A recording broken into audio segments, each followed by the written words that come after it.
Selamat berjumpa kembali, saya Romo Gregory Harapan SPD akan membawakan renungan untuk hari Minggu biasa ke-33 tahun C 2022. Waspadalah agar jangan tersesat. Menjelang hari-hari terakhir dalam tahun liturgi, bacaan liturgi gereja mengingatkan kita akan akhir zaman. Hari penghakiman itu akan datang. Orang yang hidupnya sesuai dengan hati nurani akan diselamatkan. Sedangkan yang mengingkari nuraninya akan dihukum dalam tanur api. Untuk saya, yang menghukum diri kita dalam arti yang sesungguhnya adalah diri kita sendiri. Kalau kita selalu melakukan yang benar dan baik, pasti kebahagiaan dan sukacita yang akan kita alami. Tetapi kalau kita melakukan hal yang sebaliknya, maka penderitaan dan kesengsaraan kekallah yang akan kita rasakan. Kitab Maleaki mengisahkan situasi 50 tahun sesudah bangsa Israel pulang dari pembuangan Babel. Keseharian bangsa Israel waktu itu diwarnai oleh kekecewaan yang menumpuk, diperparah oleh kemerosotan moral dan iman yang hebat. Kemerosotan itu menimpa pemimpin agama dan juga umat. Semua menjadi serba kacau. Kehidupan tidak menentu. Dalam situasi yang serba susah ini, Maleaki muncul menyerukan, lihatlah hari Tuhan datang. Dia akan memusnahkan orang-orang jahat dengan api dan menyinari orang yang beriman dengan sinar mataharinya. Tuhan adalah matahari sejati. Dia menerangi hidup kita. Dia berbaik hati kepada semua orang. Ia memberikan kesempatan kepada setiap orang untuk bertobat agar bisa mengalami keselamatan. Cinta Tuhan itu terbuka kepada siapa saja. Seperti Ia menerbitkan matahari dan menurunkan hujan bagi semua orang. Dalam kenyataan, manusia sendirilah yang menolak cinta Allah dengan mengingkari dan mengkhianatinya lewat kata dan perbuatan konkret setiap hari.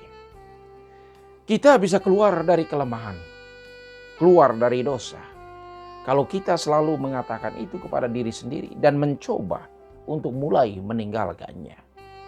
Mencoba, dan mencoba sekali lagi untuk menghindarinya. Setiap percobaan yang disertai dengan kemauan yang kuat untuk berhenti dan memulai sesuatu yang baik, pasti akan membuahkan hasil.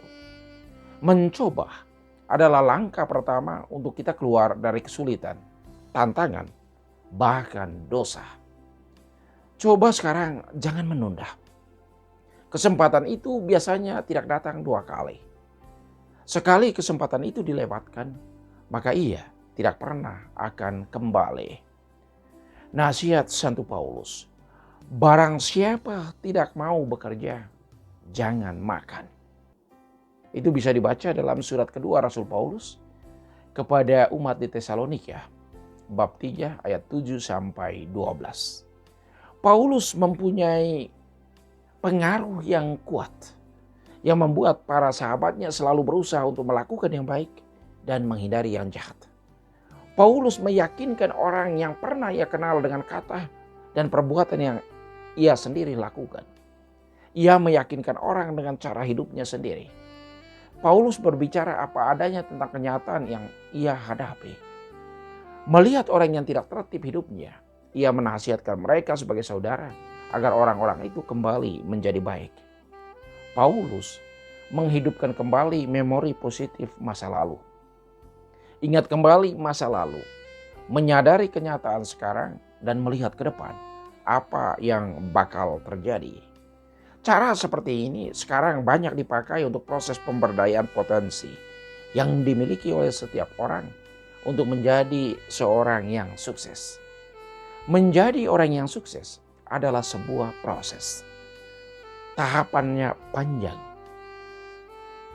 Itu melalui sebuah proses yang panjang dalam hidup seseorang. Mari kita kembali berbenah diri dengan menggunakan semua potensi yang kita miliki agar yang terbaik itu yang terjadi.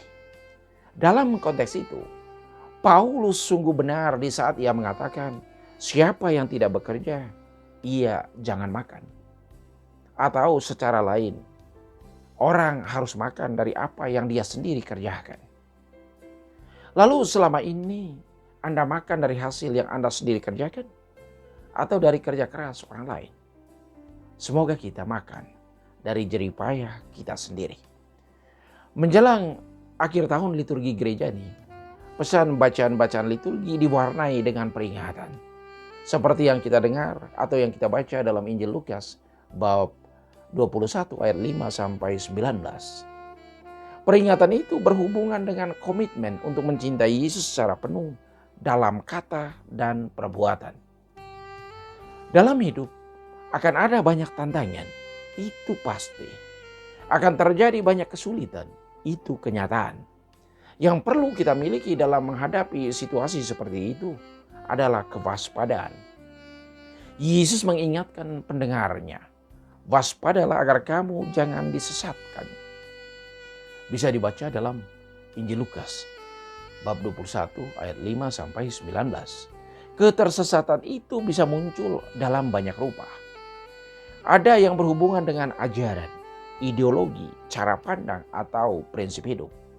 Ada juga yang berhubungan dengan pekerjaan, kebiasaan, sikap, dan tutur kata. Ketersesatan artinya kita menyimpang dari jalan yang mestinya kita lalui. Kita melakukan lain dari apa yang semestinya kita harus lakukan. Kita berbicara lain dari apa yang mestinya kita katakan. Penyimpangan itu terjadi karena pertama, kelalaian dalam mengontrol diri dan hilangnya kesadaran akan akibat buruk dari apa yang kita lakukan. Kedua, permisif. Sikap memaafkan diri sendiri terhadap apa yang sudah dilakukan. Di saat sikap permisif itu terjadi, kita biasanya katakan cukup sekali ini. Hanya untuk mencoba saja. Hanya sekedar untuk tahu saja. Bisa ada sederetan panjang alasan yang membuat seseorang memaafkan dirinya. Dalam perlakuan menyimpang yang dia sendiri menjadi aktor utamanya. Sikap permisif menjadi awal kehancuran dan keterpurukan dalam hidup seseorang. Hal ini berlaku untuk semua kategori kejahatan dan perilaku buruk dalam hidup, baik yang berhubungan dengan kekuasaan, kekayaan, ataupun kenikmatan. Di saat hedonisme menjadi sesuatu yang utama dalam hidup, maka seseorang sudah mulai menguburkan dirinya dalam lumpur busuk permisif. Ketiga, kealpaan hati nurani. Seseorang tidak memberi tempat untuk membiarkan hati nurani membuat pertimbangan yang jernih atas apa yang akan dilakukan atau dikatakan. Keempat, mengabaikan Allah yang diam dalam hati kita. Hati kita adalah kenisah Roh Kudus, bait Allah, tempat Allah bersemayam. Kalau Allah kita abaikan, maka seterusnya yang akan mengambil alih kendali hidup kita, yaitu iblis. Ingat apa yang dikatakan iblis saat ia tidak berhasil mencobai Yesus. Aku akan mencari kesempatan yang baik untuk kembali. Iblis mencari kesempatan yang baik untuk kembali. Iblis itu kembali setiap saat dalam hidup kita. Bahkan setiap menit dia kembali untuk mengecek apakah kita terjaga atau terlena. Di saat kita terlena, dia memanfaatkan kesempatan itu secara maksimal agar kita membelot dari pertimbangan jernih nurani kita ke jalannya. Waspadalah selalu supaya jangan tersesat.